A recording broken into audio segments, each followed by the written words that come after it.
حدیث نمبر 2۔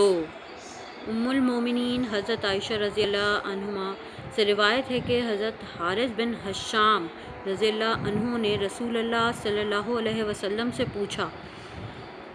اے اللہ کے رسول، آپ پر وحی کیسے آتی ہے؟ تو رسول اللہ صلی اللہ علیہ وسلم نے فرمایا، کبھی تو وحی آنے کی کیفیت گھنٹی کی ٹن ٹن کی طرح ہوتی ہے اور یہ کیفیت مجھ پر گراں گزرتی ہے، پھر جب فرشتے کا پیغام مجھے یاد ہو جاتا تو یہ موقوف ہو جاتی، اور کبھی فرشتہ انسانی شکل میں میرے پاس آ کر مجھ سے ہم کلام ہوتا اور جو کچھ وہ کہتا میں اسے محفوظ کر لیتا ہوں۔ حضرت عائشہ رضی اللہ تعالیٰ عنہ کا بیان ہے، میں نے سخت سردی کے دنوں میں رسول اللہ صلی اللہ علیہ وسلم کو دیکھا کہ جب وحی آتی تو اس کے موقوف ہونے پر آپ کی پیشانی سے پسینہ بہہ نکلتا۔